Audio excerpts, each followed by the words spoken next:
வணக்கம். இந்தியர்களாகிய நாம் இஸ்ரவேலர்கள் என்பது குறித்தும், பரிசுத்த வேதாகமத்தின் பழைய ஏற்பாட்டு பகுதி வைணவ மார்க்கத்தை குறிக்குது அப்படிங்கிறது குறித்தும், புதிய ஏற்பாட்டு பகுதி சைவ மார்க்கத்தை குறிக்குது அப்படிங்கிறத குறித்தும் கடந்த காலங்களில் காணொளி பதிவிட்டிருந்தேன். அந்த வரிசையில் சைவ சமயம் கிறிஸ்துவ மார்க்கத்தை குறிக்குது அப்படிங்கிறது குறித்து இப்போ பார்த்துட்ருக்குறோம். இந்த பதிவில் சிதம்பரம் கோயிலின் ரகசியத்தை பரிசுத்த வேதாகமத்தின் அடிப்படையில் நம்ம பார்க்கலாம். நடராஜர் சிலையின் ரகசியத்தை குறித்து பார்க்கலாம். பரலோகத்திற்கும் பூலோகத்திற்குமான ராஜாவான தேவன் இந்த பூமியில் மனிதனாக வந்து உதித்து இப்பூமியில் எங்கும் சுற்றி திரிந்து பரலோக ராஜ்யத்தின் சுவிசேஷத்தை அறிவித்தார். அதனால தான் இவர் நடராஜர் என்று பெயர் பெற்றார். நடராஜர் என்பது சிவனை குறிக்கிறது. சிவனுடைய எபிரேய பெயர் யசுவா என்பதாகும். யா என்பது கடவுளை குறிக்க பயன்படும் சொல். சிவா என்பதே இவருடைய நாமம். இதையத்தான் இங்கே சிவாய என்று குறிப்பிடுகிறார்கள். இந்த யா என்பது முன்புறம் வந்தால் இது யசுவா என்பதாகும். நடராஜர் சிலையின் வலக்கையில் உள்ள உடுக்கை என்பது தேவனுடைய வார்த்தையை குறிக்கிறது. தேவன் ஆதியிலே வார்த்தையாக இருந்தார் என்பதை குறிக்கிறது. இடக்கையில் உள்ள நெருப்பு அவர் இந்த பூமிக்கு ஒளியாக வந்தார் என்பது குறிக்கிறது. உடுக்கை ஏந்திய வலக்கையும் நெருப்பு ஏந்திய இடக்கையும் கீழே தரையில் பதிக்கப்பட்ட பாதமும் இவருடைய சிலுவை மரணத்தை குறிக்கிறது. கீழே ஊன்றியுள்ள பாதத்தின் கீழ் ஒரு அசுரன் இருப்பது போன்று வடிவமைக்கப்பட்டுள்ளது. தனது சிலுவை மரணத்தின் மூலம் உலகத்தின் அதிபதியையும் மரணத்தின் அதிபதியையும் வென்றதை குறிக்கிறது. அச்சிலையின் காட்டப்பட்டுள்ள அபய முத்திரை என்பது அவர் நம்முடைய பாவங்களை போக்கி நமக்கு நித்திய ஜீவனை அளித்து பரிசுத்த ஆவியின் வரங்களை அளிப்பதை குறித்து சொல்லுகிறது. இடப்புறம் கீழ்நோக்கி தொங்கும் ஆடையானது அவர் தமது நீதியை நமக்கு அளித்ததை குறித்து குறிப்பிடுகிறது. அச்சிலையை சுற்றியுள்ள வட்ட வடிவமானது அண்டமும் அவருக்குள் அடக்கம் என்பதை குறித்து சொல்கிறது. நடராஜர் சிலையின் தலையிலிருந்து வலது பக்கம் தூக்கிய கால்களும் இடதுபுறம் தொங்கும் ஆடைக்கும் சேர்த்து ஒரு முக்கோண வடிவம் வரும். கீழே ஊன்றிய பாதத்திற்கும் உடுக்கை பிடித்த கைகளுக்கும் நெருப்பு பிடித்த கைகளுக்கும் சேர்த்தால் ஒரு முக்கோணம் வரும். இது இஸ்ரவேலர்களின் நட்சத்திரத்தை குறிக்கிறது. மேலும் இது முருகனுடைய யந்திரத்தையும் குறிக்கிறது. இந்த நட்சத்திர வடிவத்தை ஸ்டார் ஆஃப் டேவிட் என்று குறிப்பிடுவார்கள். இதிலிருந்து இந்த நடராஜர் சிலையானது பூமிக்கு வந்த தேவனை குறிக்கிறது அப்படிங்கிறத நம்ம தெரிஞ்சுக்கலாம். சிதம்பரம் நடராஜர் கோவிலில் கனக சபை, தேவசபை என்று 2 சபைகள் காணப்படுகிறது. கனக சபையில் நின்று தேவசபையை பார்க்கும் பொழுது நடராஜர் சிலை தென்படும். அருகில் இடதுபுறம் உமையாபிகை சிலை தென்படும். வலப்புறம் மூடிய திரை காணப்படும். அந்த திரையை விலக்கி பார்த்தால் தங்கத்தால் ஆன வில்வ மாலை தொங்கும். வேறு சிலையோ எதுவும் காணப்படாது. இதையே தான் சிதம்பர ரகசியம் அப்படின்னு சொல்லிட்டு சொல்கிறாங்க. இதை குறித்து பரிசுத்த வேதாகமத்தின் அடிப்படையில் பார்த்தாதான் இந்த 3 நிகழ்வுகளுக்குமான உண்மை என்ன அப்படிங்கிறது நமக்கு புரியும். இந்த திரை மூடப்பட்ட அறையானது பரிசுத்த வேதாகமத்தில் பழைய உடன்படிக்கைக்கான ஆராதனை முறைமையை குறிப்பிடுகிறது. இந்த நடராஜர் சிலை என்பது புதிய உடன்படிக்கைக்கான ஆராதனை முறைமையை குறிப்பிடுகிறது. இதை குறித்து நம்ம விளக்கமாக பார்க்கலாம். பழைய உடன்படிக்கையின் ஆராதனை முறைமையின்படி கனகசபை எனப்படும் பரிசுத்த ஸ்தலத்திற்குள் மேசையும் குத்துவிளக்கும் சமூக தப்பங்களும் வைக்கப்பட்டிருக்கும். இதற்குள் தினமும் ஆசாரியர்கள் சென்று ஆராதனை முறைமையை நிறைவேற்றுவார்கள். தேவசபை என்று அழைக்கப்படும் மகா பரிசுத்த ஸ்தலத்திற்குள் பொன்னால் செய்யப்பட்ட தூப கலசங்களும் முழுவதும் பொற்தகடுகளால் வேயப்பட்ட அந்த உடன்படிக்கை பெட்டியும் இருக்கும். உடன்படிக்கை பெட்டிக்குள் மண்ணா வைக்கப்பட்ட பொற்பாத்திரமும் கட்டளைகள் அடங்கிய கற்பலகையும் ஆரோனின் துளிர்த்த கோலும் இருக்கும். இந்த உடன்படிக்கை பெட்டியின் நினைவாக தான் இந்த கனகசபை தேவசபையின் மீதுள்ள கூரையானது பொன்னால் வேயப்பட்டுள்ளது. இது உடன்படிக்கை பெட்டியை நினைவு கூறுகிறது. இந்த தேவசபை எனப்படும் மகா பரிசுத்த ஸ்தலத்திற்குள் பிரதான ஆசாரியன் வருடத்திற்கு ஒரு முறை சென்று தனக்காகவும் இஸ்ரவேலர்களின் பாவங்களுக்காகவும் இரத்தத்தை தெளிப்பான். இதுவே பழைய ஏற்பாட்டு ஆராதனை முறையாகும். இனி புதிய உடன்படிக்கையின் ஆராதனை முறைமையை குறித்து நம்ம பார்க்கலாம். புதிய உடன்படிக்கையின் ஆராதனை முறையின் நாயகனாகிய யெஷுவா அந்த உடன்படிக்கை பெட்டியில் வைக்கப்பட்டுள்ள கற்பலகைகளுக்கு ஒப்பாயிருக்கிறார். இவரை நியாய பிரமாணிகன் என்று அழைக்கப்படுகிறார். மேலும் இவர் தன்னை வானிலிருந்து வந்த ஜீவ அப்பம் என்று குறிப்பிட்டதன் மூலம் அந்த மன்னா வைக்கப்பட்ட பொற்பாத்திரத்திற்கு ஒப்பாயிருக்கிறார். இவர் அந்த ஆரோனுடைய தளிர்த்த கோலிற்கு ஒப்பாக பிரதான ஆசாரியனாக இருக்கிறார் அப்படிங்கிறது குறித்து நம்ம பார்க்குறோம். யெஷுவா தான் உடன்படிக்கை பெட்டிக்கு ஒப்பாக இருக்கிறார் அப்படிங்கிறது இதிலிருந்து நம்ம தெரிஞ்சுக்கலாம். பரிசுத்தரும் குற்றமற்றவரும் மாசில்லாதவரும் பாவிகளுக்கு விலகினவரும் வானத்திற்கும் உயர்ந்தவரும் ஆகிய கர்த்தராகிய யெஷுவா இந்த பூமியில் வந்து உதித்து தன்னுடைய மாம்சமாகிய திரையை சிலுவையில் ஒப்புவித்து தனது இரத்தத்தை சிந்தியதன் மூலம் மனிதர்களின் பாவ சாபங்களை போக்கி தேவனுக்கும் மனிதனுக்கும் இடையிலான பாவமாகிய திரையை கிழித்து பழைய உடன்படிக்கையின் காலங்களில் நடந்த அக்கிரமங்களுக்காக அவர் தன்னை மரணத்திற்கு ஒப்பு கொடுத்தார்.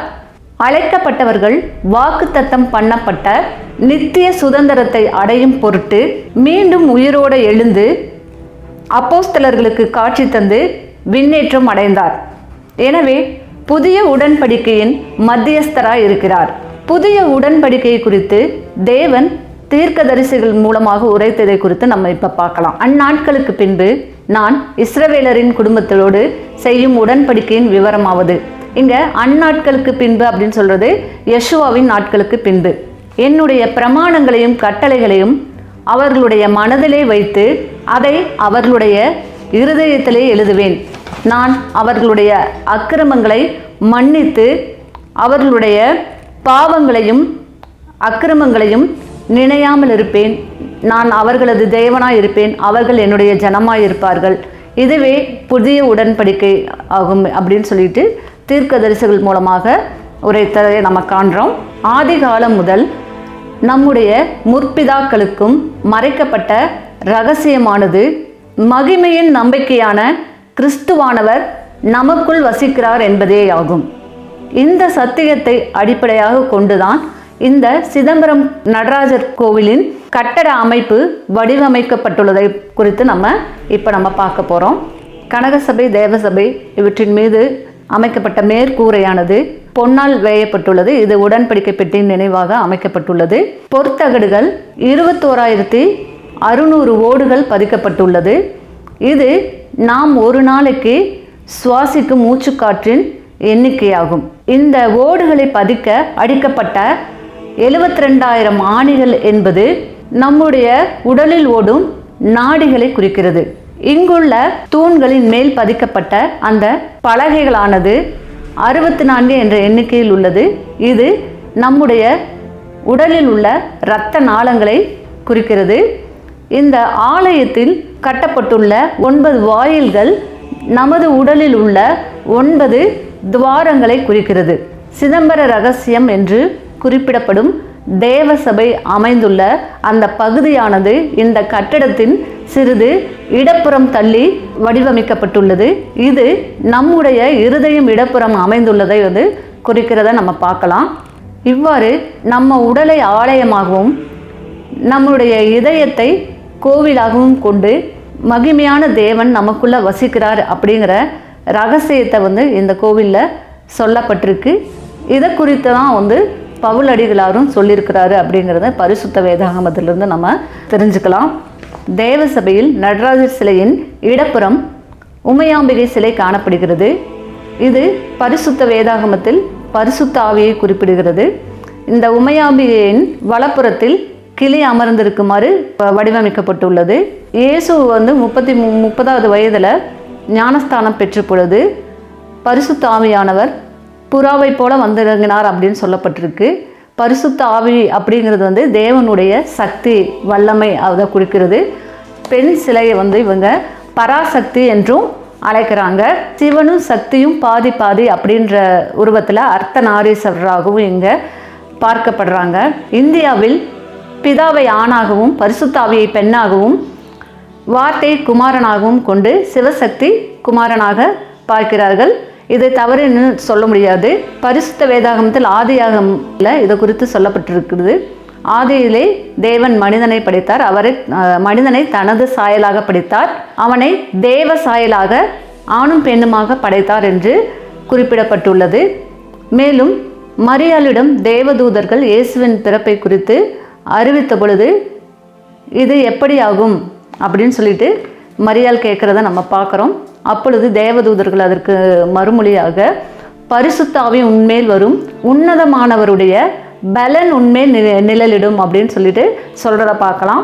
இங்கே பரிசுத்த ஆவி உன்னதர் அப்படின்னு சொல்லிட்டு இருவரை குறித்து சொல்லப்பட்டிருக்கு.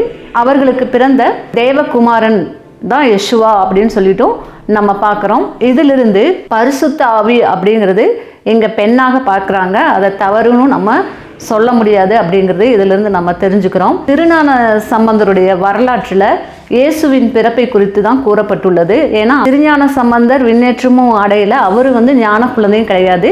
இயேசுடைய வரலாற்றை எழுதியவர் திருஞான சம்பந்தர். இயேசுடைய வரலாற்றை தான் சேக்கிலார் இவருடைய வரலாறாக கூறியுள்ளதை நம்ம பார்க்கலாம். தேவலோகத்தில் மனிதர்களுடைய பாவ சாபங்களை போக்கி அதர்மத்தை அழித்து நீதியை நிலைநாட்ட ஒரு ஞான குழந்தை பிறக்கிறதாக சொல்லப்பட்டிருக்கு. அந்த ஞான குழந்தை இயேசு தான். அந்த ஞான குழந்தைக்கு 3வது வயதில் தன்னுடைய தந்தை குளித்து கொண்டிருக்கும் பொழுது பராசக்தியானவர் ஞானப்பால் ஊட்டியதாக கூறப்பட்டுள்ளது. இந்த நிகழ்வு இயேசு தனது 30வது வயதில் ஞானஸ்தானம் எடுக்கும் பொழுது பரிசுத்த ஆவியானவர் புறாவை போல இறங்கினார் அப்படின்னு சொல்லிட்டு சொல்லப்பட்டிருக்கு. மேலும் அசுரேரி வானத்திலிருந்து இவர் என்னுடைய நேசகுமாரன், இவர் மேல் நான் பிரியமாய் இருக்கிறேன் அப்படின்னு சொல்லிட்டும் சொன்னதை குறித்து இங்கே சொல்லப்பட்டிருக்கு. இந்த இரண்டுமே இயேசுவை குறித்து தான் சொல்லப்பட்டிருக்கு.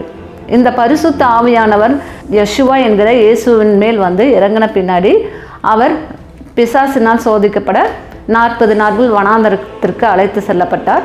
அதற்கு பிறகு அற்புத அடையாளங்களோடு கூடிய ஊழியங்களை செய்து பரலோக ராஜ்யத்தை குறித்து நாடு எங்கும் அலைந்து திரிந்து பிரசங்கத்தை குறித்து சொல்லப்பட்டிருக்கு. சிலுவை மரணம் அடைந்து விண்ணேற்றம் அடைந்ததை குறித்தும் சொல்லப்பட்டிருக்கு. ஆனால் இது எல்லாமே திருஞான சம்பந்தருடைய வாழ்க்கையில் நடந்ததாக தான் இங்கே குறிப்பிட்டிருக்காங்க. மேலும் திருஞான சம்பந்தர் தனது 7வது வயதில் கோவிலில் அங்கே இருக்கிற சாஸ்திரிகளிடம் வேதத்தை குறித்து பேசினதான் சொல்லப்பட்டிருக்கு. இந்த நிகழ்வும் இயேசுவை குறித்து தான் சொல்லப்பட்டிருக்கு. இயேசு தன்னுடைய 12வது வயதில் வேத பாரகர்கள் கூட இவர் வேதத்தை குறித்து பேசியதை தான் இந்த நிகழ்வு குறிப்பிடுது அப்படிங்கிறது தெரிஞ்சுக்கலாம்.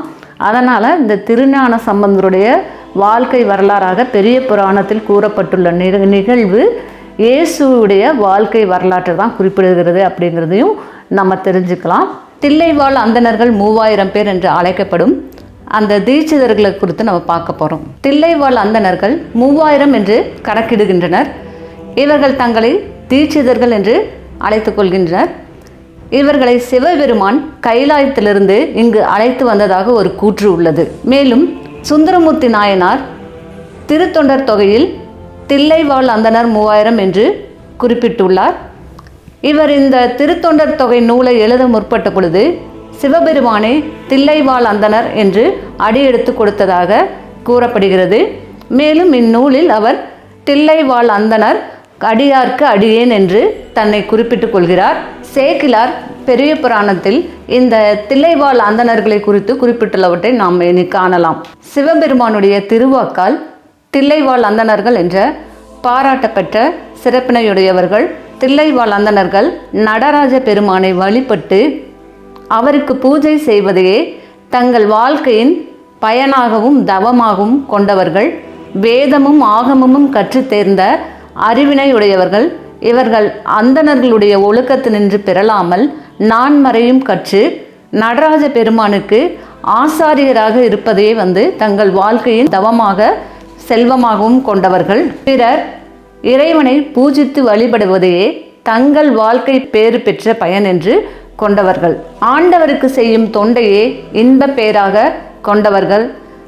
தானத்திலும் தவத்திலும் சிறந்தவர்கள் என்று பெரிய புராணத்தில் சேக்கிலாரால் தில்லைவாழ் அந்தணர்களை குறித்து கூறப்பட்டுள்ளது. இந்த தில்லைவாழ் அந்தணர்கள் 3000 பேர் என்று கணக்கிட்டுக் கொள்கின்றனர். இது எதனால் வந்தது என்றும் இவர்கள் தங்களை தீட்சிதர்கள் என்று அழைத்துக் கொள்கின்றனர். இவர்கள் யாரிடம் தீட்சை பெற்றார்கள் என்பது குறித்தும் பரிசுத்த வேதாகமத்திலிருந்து பார்த்தா தான் இதற்கான பதில் கிடைக்கும்.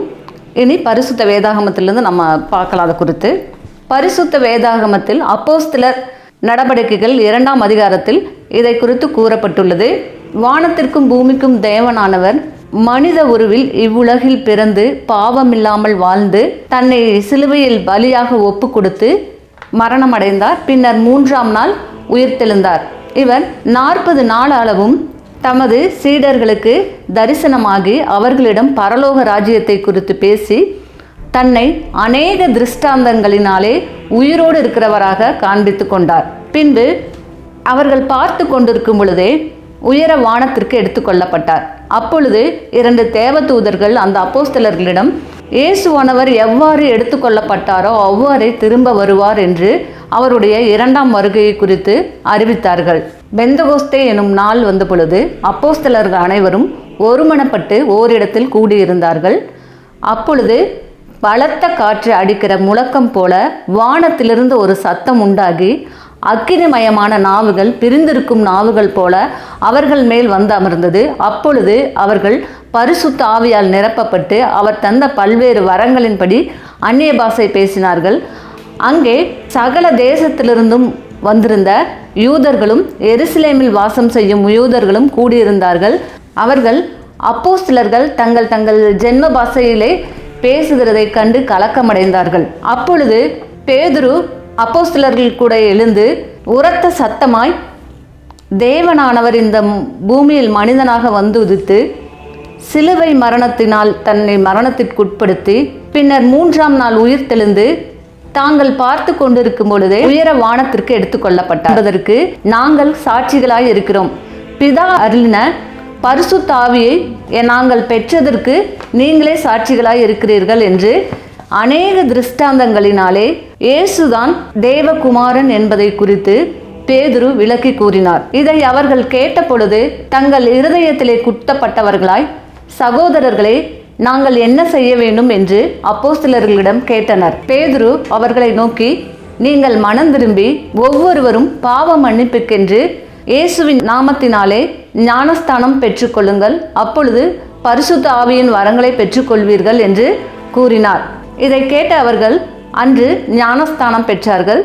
அன்று ஞானஸ்தானம் பெற்றவர்களின் எண்ணிக்கை மட்டும் 3000 பேர் என்று இருந்ததை குறித்து நம்ம பார்க்குறோம். இந்த 3000 பேர் தான் இங்கே தில்லைவாழ் அந்தணர்கள் என்று குறிப்பிடப்படுகிறார்கள் அப்படிங்கிறத நம்ம தெரிஞ்சுக்கலாம்.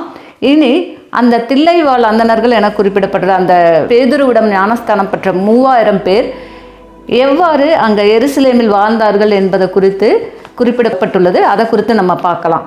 அவர்கள் அப்போஸ்தலரின் உபதேசத்திலும் அந்யோன்யத்திலும் அப்பம் பிட்குதலிலும் ஜபம் பண்ணுதலிலும் உறுதியாய் தரித்திருந்தார்கள். அப்போஸ்தலர்களாலே அநேக அற்புத அடையாளங்கள் செய்யப்பட்டது. விசுவாசிகள் அனைவரும் ஒருமித்து சகலத்தையும் பொதுவாக வைத்து அனுபவித்தார்கள். அவர்கள் தங்கள் தங்கள் காணியாட்சிகளையும் ஆஸ்திகளையும் விற்று ஒவ்வொருவருக்கும் தேவையானதற்கு தக்கதாக அவைகளில் எல்லோருக்கும் பகிர்ந்தளித்தார்கள். அவர்கள் ஒருமனப்பட்டவர்களாய் தேவாலயத்தில் தினந்தோறும் தரித்திருந்து வீடுகள் தோறும் அப்பம் பிட்டு மகிழ்ச்சியோடும் கபடமற்ற இருதயத்தோடும் போஜனம் பண்ணி தேவனை துதித்து பாடி ஜனங்கள் எல்லோரிடத்திலும் தயவு பெற்றிருந்தார்கள். இரட்சிக்கப்படுபவர்களை கர்த்தர் அனுதினமும் சபையில் சேர்த்தார். இவ்வாறு 3000 பேரை குறித்து கூறப்பட்டுள்ளதை நம்ம பார்க்குறோம். இவர்கள் தான் இங்கே தில்லைவாழ் அந்தணர்கள் என்று சுந்தரமூர்த்தி நாயனாரால் பாடப்பட்டவர்கள். இந்த சுந்தரமூர்த்தி நாயனார் தான் பரிசுத்த வேதாகமத்தில் மத்தேயு என்று அழைக்கப்படுகிறார் என்பதை குறித்து கடந்த பகுதிகளில் பார்த்தோம். பெந்தகோஸ்தே நாளன்று பேதுருவிடம் ஞானஸ்தானம் பெற்ற அந்த 3000 பேர் யூதர்கள் என்று தான் குறிப்பிடப்பட்டிருக்கு, லேவியர்கள் என்று குறிப்பிடப்படல. ஆனால் இங்கே தில்லைவாழ் அந்தணர்கள் என்று குறிப்பிட்டிருக்காங்க. அந்தணர்கள் என்பது லேவியர்களை குறிக்குது. ஏன் அவர்களை அந்தணர்கள் அப்படின்னு சொல்லி குறிப்பிட்டாங்க அப்படிங்கிறத குறித்து பார்த்தோம்னா, உடன்படிக்கையின் நாயகனான யெசுவாவை ஏற்றுக்கொண்டவர்களுக்கு பரிசுத்த ஆவி அருளப்பட்டு அவர்கள் ஆசாரியர்களாகவும் ராஜாக்களாகவும் அபிஷேகிக்கப்படுகிறார்கள். அதன் அடிப்படையில் இவர்கள் யெசுவாவின் ஆசாரியர்கள் என்று பொருள்படும்படி இவர்கள் அந்தணர்கள் என்று குறிப்பிடப்பட்டுள்ளார்கள். மேலும் கர்த்தர் அனுதினமும் ரட்சிக்கப்படுபவர்களை சபையில் சேர்த்து கொண்டிருந்தார் அப்படின்னு சொல்லப்பட்டிருக்கு. இதற்கு அடையாளமாக இங்கு தமிழ்நாட்டில் சிவன் ஆலயங்களை சபை அப்படின்னு சொல்லிட்டு குறிப்பிட்டிருக்காங்க. இந்த சிதம்பரம் நடராஜர் கோவில் பொற்சபை அப்படின்னு சொல்லப்படுகிறது, அதாவது பொன்னம்பலம் என்று கூறப்படுகிறது. இந்த சிதம்பரம் என்பது பழைய உடன்படிக்கை ஆராதனை முறைக்கும் புதிய உடன்படிக்கை ஆராதனை முறைக்கும் ஒரு அடையாளமாக இருக்கிறது நம்ம பார்க்குறோம். அடுத்தது மதுரையில் உள்ள சிவன் கோவில் வெள்ளி சபை என்று அழைக்கப்படுகிறது. இங்கே ஆதி சிவன் என்று அழைக்கப்படுகிற ஈசாக்கு ரெபேக்கா இவர்களுடைய திருமண நிகழ்வையும் அவர்களுடைய வாழ்க்கை வரலாற்றையும் குறிப்பிடுறது தான் இந்த மதுரை மீனாட்சி அம்மன் கோவிலுடைய அந்த சபை. இது வெள்ளி சபை என்று அழைக்கப்படுகிறது. அடுத்தது திருநெல்வேலி தாமிர சபை என்று அழைக்கப்படுகிறது. திருநெல்வேலியில் உள்ள பாபநாசம் என்ற இடத்துல சிவன் பாபத்தை நாசம் பண்ணவராக அமர்ந்திருக்கிறத நம்ம பார்க்குறோம். அடுத்தது திருக்குற்றாலம் சித்திர சபை என்று அழைக்கப்படுகிறது. திருவாலங்காடு ரத்தின சபை என்று அழைக்கப்படுகிறது. இதிலிருந்து இவை எல்லாமே பரிசுத்த வேதாகமத்தின் அடிப்படையில் தான் இங்கே சொல்லப்பட்டிருக்கிறது அப்படிங்கிறது நம்ம தெரிஞ்சுக்கலாம். மேலும் இந்த சிதம்பரம் நடராஜர் கோவிலேயே 5 சபைகள் இருக்கிறது. அது கனக சபை, தேவ சபை, சித்திர சபை, நடன சபை, ராஜ சபை என்று 5 சபைகள் உள்ளதை நம்ம காணலாம். இந்த கனக சபையும் தேவ சபையும் தான் சிதம்பர ரகசியம் என்று அழைக்கப்படுகிறது. எனவே இவற்றிலிருந்து கிறிஸ்தவ மார்க்கம் அப்படிங்கிறது இங்கே சைவம் அப்படின்னு சொல்லிட்டு குறிப்பிடப்படுகிறத தெரிஞ்சுக்கலாம். இந்த தில்லைவாழ் அந்தணர்கள் சோழர்களுக்கு மட்டும்தான் பட்டாபிஷேகம் நடத்துவாங்க, மற்றவர்களுக்கு நடத்த மாட்டாங்க. அதை குறித்து நம்ம பார்க்கலாம். மேலும் சோழர்கள் இந்த சிதம்பரம் கோவில் நடராஜரை தங்கள் குலதெய்வமாக கொண்டுள்ளனர். சோழர்களின் ஆட்சிக்கு பிறகு திருக்கூற்று நாயனார் என்ற சிற்றரசன் இந்த தீட்சிதர்களிடம் சென்று தனக்கு பட்டாபிஷேகம் நடத்தி தருமாறு வேண்டினான். ஆனால் அவர்கள், நாங்கள் இது சோழர்களுக்கு செய்யும் துரோகம், சோழர்களுக்கு பட்டாபிஷேகம் நடத்துவது மட்டும்தான் எங்களுடைய கடமை என்று கூறி அந்த சிற்றரசனுக்கு மணிமகுடம் சூட்ட மறுத்துவிட்டனர். மேலும் அவர்கள் இரவோடு இரவாக கேரளாவுக்கு தப்பிச் சென்று விட்டதாக ஒரு வரலாறு கூறுகிறது. இன்று வரை சோழர்களுக்கு பட்டாபிஷேகம் நடத்தும் விழா சிதம்பரம் நடராஜர் ஆலயத்தில் நடந்து கொண்டுதான் உள்ளது. இனி இந்த சோழர்கள் யார் என்பதை குறித்து, இங்கே என்ன பெயரில் வாழ்கிறாங்க அப்படிங்கிறத குறித்தும் நம்ம பார்க்கலாம். தமிழ்நாட்டில் உள்ள குட்டியாண்டவர் கோவில் கல்வெட்டுகளில் விட்டலேஸ்வர சோழ கோனார் என்ற ஒரு சோழ அரசனை பற்றி குறிப்பிடப்பட்டுள்ளது. இவன் நிலங்களை தானமாக கொடுத்தது குறித்து கூறப்பட்டுள்ளது. இதில் சோழ கோனார் என்று குறிப்பிடப்பட்டுள்ளது. இதிலிருந்து இந்த சோழர்கள் கோனார்கள் என்ற பெயரில் இருந்திருக்கிறாங்க அப்படிங்கிறதும் நம்ம தெரிஞ்சுக்கலாம். மேலும் இந்த கோனார்கள் சோழிய வேளாள பிள்ளைமார் என்ற பெயர்லையும் நம்ம இருக்கிறத பார்க்குறோம். கோன் அப்படிங்கிறது அரசனை குறிக்கிறது. கோன் ஆனார் அப்படிங்கிறது அதனால தான் கோனார் என்ற பெயர் மருவி வந்திருக்கிறத நம்ம பார்க்குறோம். இந்த கோனார்கள் வட இந்தியாவில் யாதவர்கள் என்று அழைக்கப்படுகிறார்கள். இந்த யாதவர்கள் மத்திய பிரதேசம், உத்தரப்பிரதேசம், பீகார் போன்ற மாநிலங்களில் அதிக அளவில் காணப்படுறாங்க. இந்த யாதவர்கள் தான் மகாபாரதத்தில் கிருஷ்ணரால் வழிநடத்தப்பட்டவங்க. இவர்கள் தங்களை கால்நடை மேய்க்கும் மேய்ப்பர்களாக தான் அடையாளப்படுத்திக் கொள்கின்றனர். இன்று வரைக்கும் அப்படிதான் அடையாளப்படுத்திக் கொள்கின்றனர். இந்த யாதவர்கள் பரிசுத்த வேதாகமத்தில் யூதர்கள் என்று அழைக்கப்படுகிறார்கள். இங்கே யாதவ் என்றும் அங்கே யூதா என்றும் குறிப்பிடப்படுகிறார்கள். இஸ்ரவேலர் கோத்திரத்தில் 12 கோத்திரங்கள் இருந்தாலும் தேவன் இந்த மனு உருவாக பூவுலகில் பிறப்பெடுப்பதற்கு அந்த 12 கோத்திரத்திலும் குறிப்பாக யூதா கோத்திரத்தை தான் தேர்ந்தெடுத்தாரு. இதை குறித்து தாவீதிடம் நாத்தான்வேல் மூலம் உரைக்கிறத நம்ம பார்க்கலாம். உன் வீடும் உன் ராஜ்யமும் என்றென்றைக்கும் ஸ்திரப்பட்டிருக்கும், உன்னுடைய ராஜாசனம் என்றுக்கும் நிலை பெற்றிருக்கும் அப்படின்னு சொல்லிட்டு நாத்தான்வேல் மூலம் உரைக்கிறத நம்ம பார்க்குறோம். அதனால தான் அந்த தேவன் இங்கே மனு உருவாக யெஷுவா என்ற பெயரில் பிறப்பெடுத்த பொழுது அவர் தாவீதின் குமாரன் என்று அழைக்கப்பட்டார். தாவீதுடைய வம்சத்தில் வந்த கன்னி மரியாளின் வயிற்றில தான் இந்த யெஷுவா பிறக்கிறத நம்ம பார்க்குறோம். ஆதாம் முதல் யெஷுவா வரைக்கும் இருக்கிற அந்த வம்ச தலைமுறைகள் தான் 63 அப்படின்னு சொல்லிட்டு பரிசுத்த வேதாகமத்தில் இருக்குது. இந்த 63 தான் வந்து சேக்கிழார் சிவனுடைய அடியார்கள் என்று குறிப்பிடுறத நம்ம பார்க்குறோம். இஸ்ரவேலர்களும் கால்நடை மேய்ப்பர்களாக தான் வந்து இங்கே அடையாளப்படுத்தப்படுறாங்க. அதனால தான் சிதம்பரம் நடராஜர் கோயிலில் இவங்க மேய்ப்பர்கள் அப்படின்றத அடையாளப்படுத்துறதுக்காக சிதம்பரம் நடராஜர் ஆலயத்திற்குள்ளேயே வந்து மாட்டு தொழுவம் வச்சு அதில் வந்து பசுமாடுகளை வளர்த்திட்டு வரதை நம்ம பார்க்குறோம்.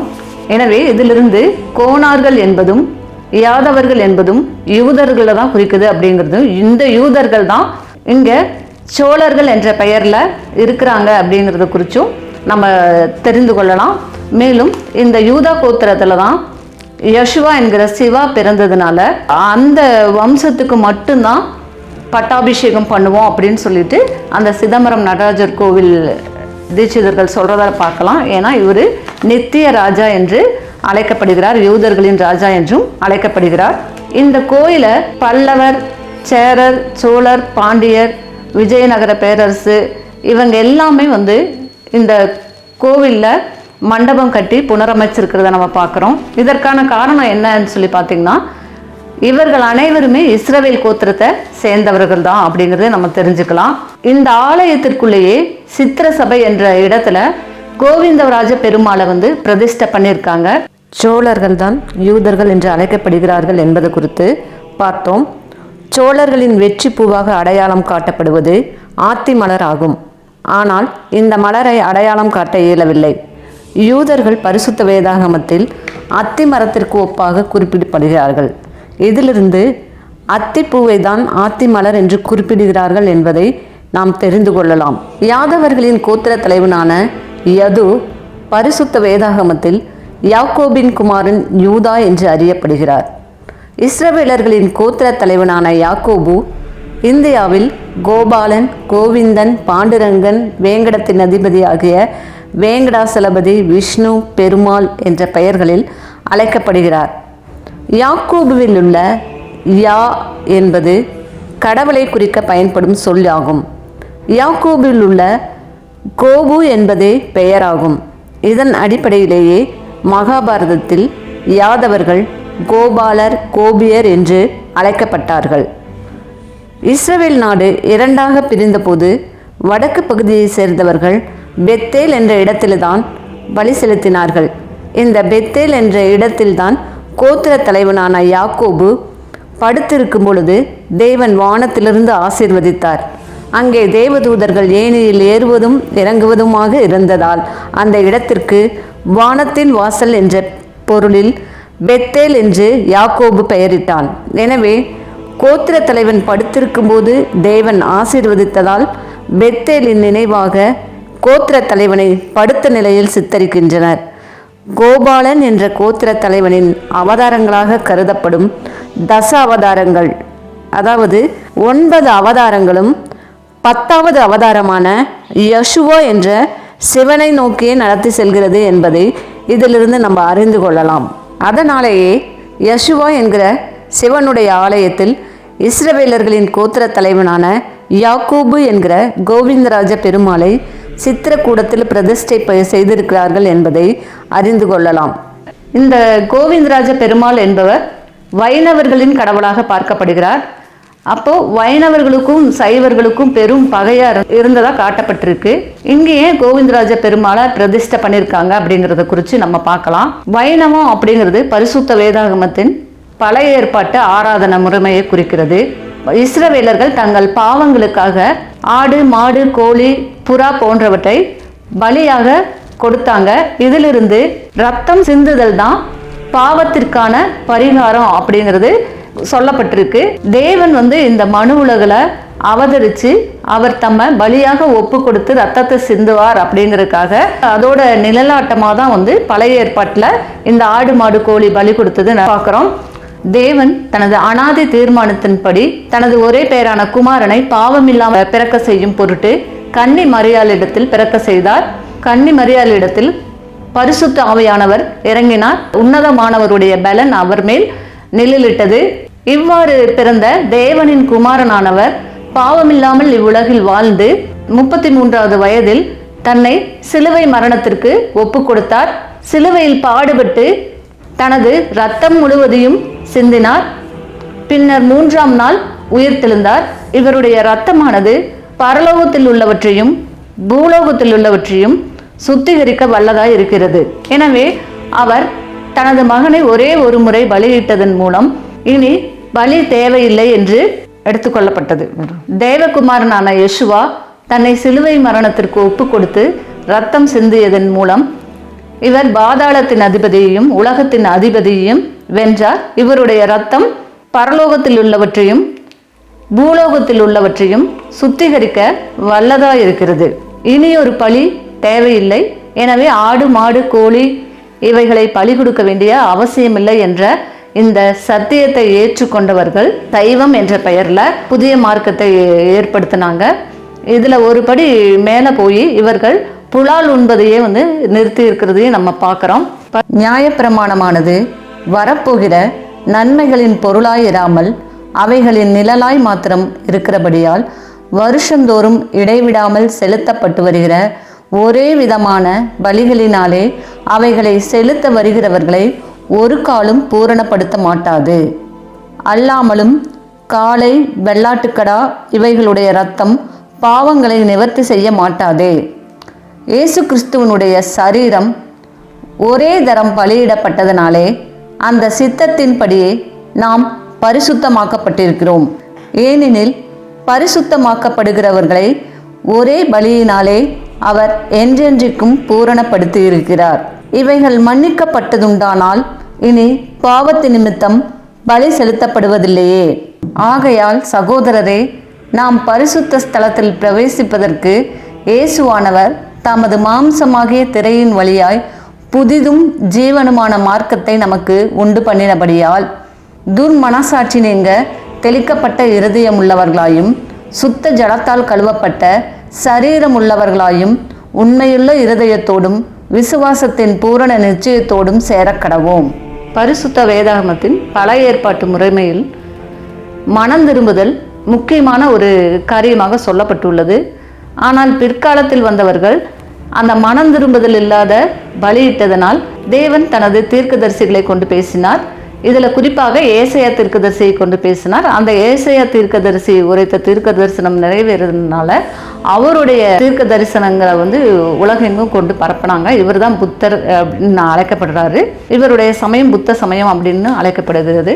அதற்கு பிறகு வந்த எரேமியா தீர்க்கதரிசியும் எசேக்கியேல் தீர்க்கதரிசியும் அவர்களுடைய தீர்க்க தரிசனம் நிறைவேறினதுனால அவர்களை குருவாக ஏற்றுக்கொண்டு அவர்களுடைய கருத்துக்களை உலகெங்கும் பரப்பினாங்க. அவர்கள் சமணர்கள் எனப்பட்டாங்க.